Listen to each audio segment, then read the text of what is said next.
Hey, welcome back to How to Barbecue Right. We're talking about the different types of smokers out there available on the market. Today I want to tell you a little bit about pellet smokers. Everybody's probably seen me cooking on them in my videos. I'm going to kind of tell you the ins and outs of them and how they work. Now, pellet smokers are electricity fed smokers that cook off wood compressed pellets. They all have something in common. It's usually a hopper where your fuel goes. Now you can see the pellets I have in here. Kind of reminds me of a little bit of rabbit food, but these are just compressed pieces of wood, and you can get them in all kinds of flavors or different combinations of wood. There's a lot of pellets out there on the market, and you can find them just about anywhere now. I personally like the Barbecuer's Delight brand. I'm happy with the consistency and the smoke flavor, and they just burn really well.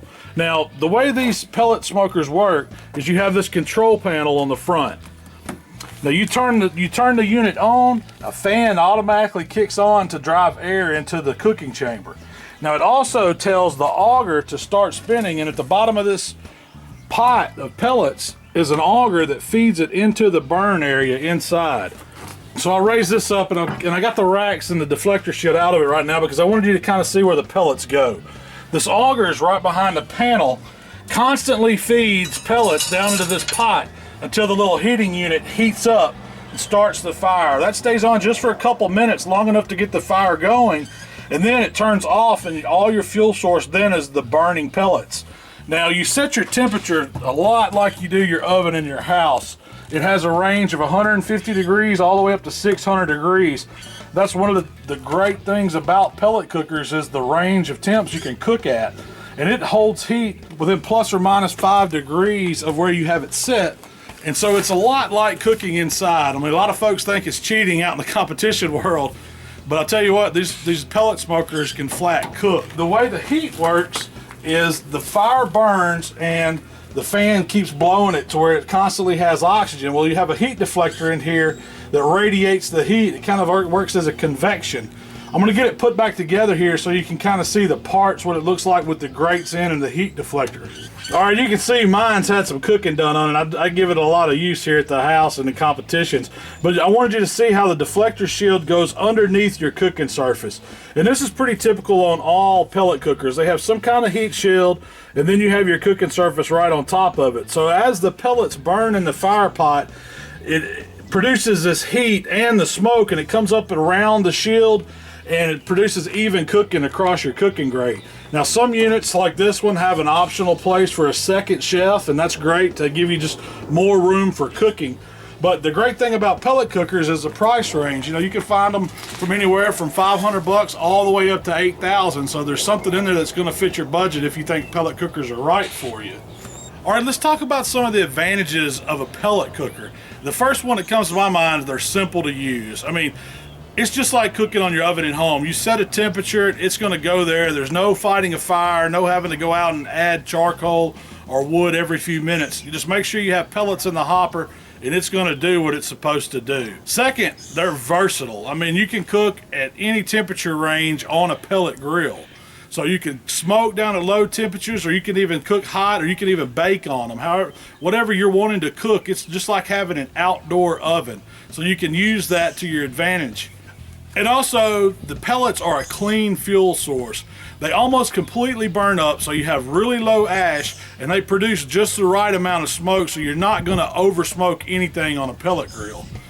Okay, we talked about the advantages. Let's talk about some of the disadvantages of a pellet grill. First thing that comes to mind is that smoke flavor. Pellet grills aren't gonna have as strong a flavor as your traditional charcoal or wood-fired burners. The fuel burns too clean, and the smoke's produced is not as a strong amount as those other types of cookers.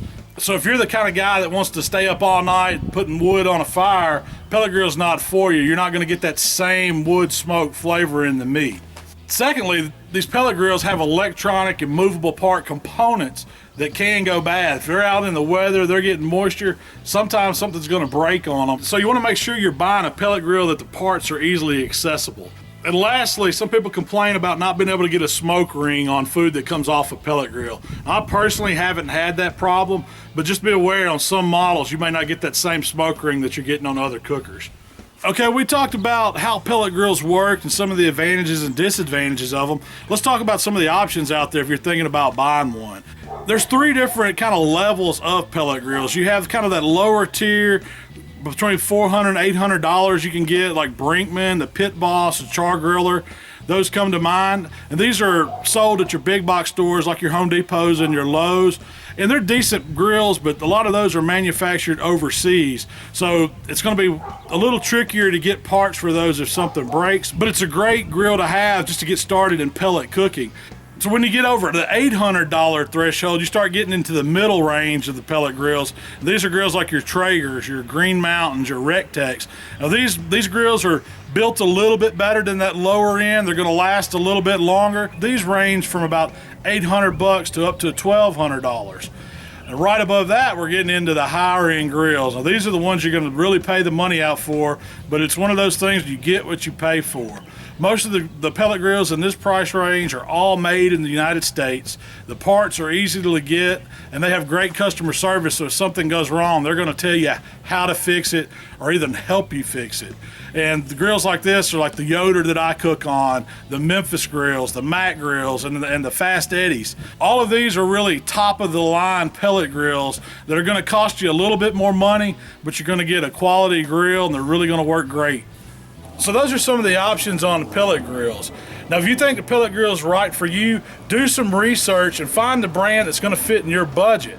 And if you don't think the pellet grill is right for you, I'm going to do a whole series on other types of smokers. So subscribe to the channel and check out some of these other videos as well. Till next time.